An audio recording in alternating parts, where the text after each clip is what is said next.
46, 70, 46, come in.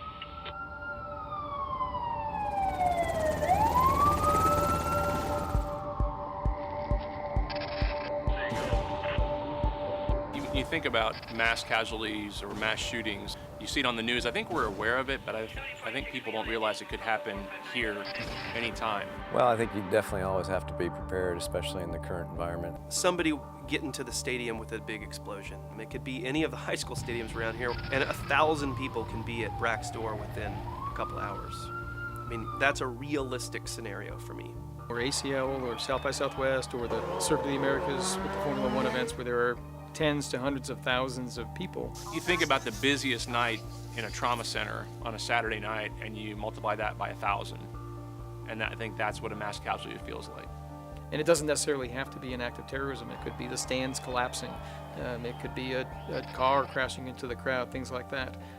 Perhaps by putting these scenarios out there and showing that these realities are scary may help us get the support that we need to be more prepared.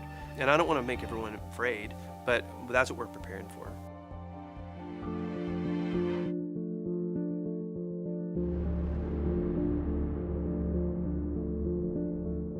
This city has 4 former military trauma surgeons to be the core faculty of the place that stands ready on the city. And nowhere else in the country has that.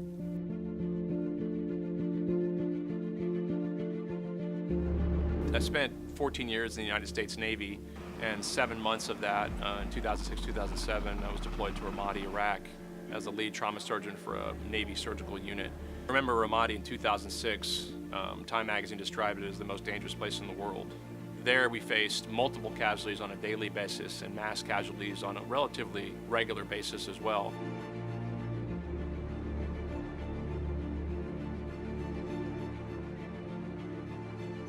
I was the trauma surgery chief at the hospital in Baghdad. When I was there, it was in 2007 during the surge, so there was hundreds of thousands of U.S. and Allied and Iraqi personnel fighting around the city, and it was the main trauma center for the city.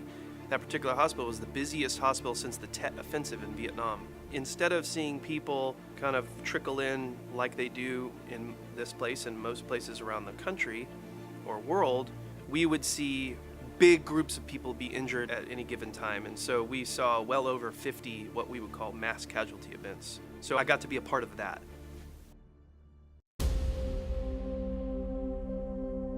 Served 14 years in the Navy, 4 years active duty. I was a ship surgeon on the USS Enterprise. And then I was deployed with the 1st Marine Division to Iraq at the very beginning of the war.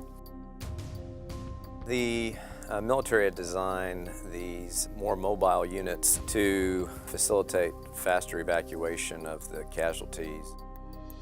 And our team of 9 people could set up an operating room and be ready to go within an hour. They embedded us with the troops in the front lines. And so we had a front row seat to the war.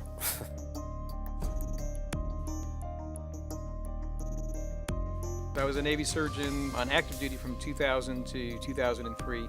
I was on the USS Seton for Operation Enduring Freedom, the start of that with Afghanistan, and then for the Kearsarge during the Iraq War.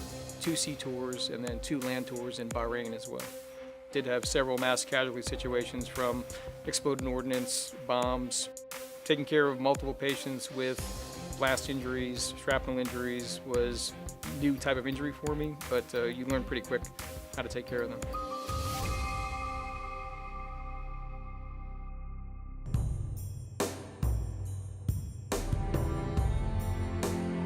There's very few things that are good about a war, right?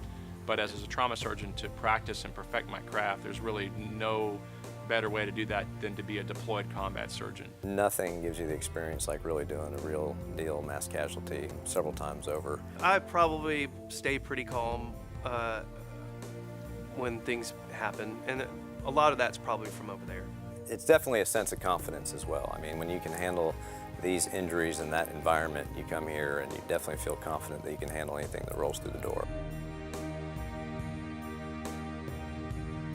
To get to work with Dr. Zeker, Saber, and Adelot is they're the best partners I've ever had in my career.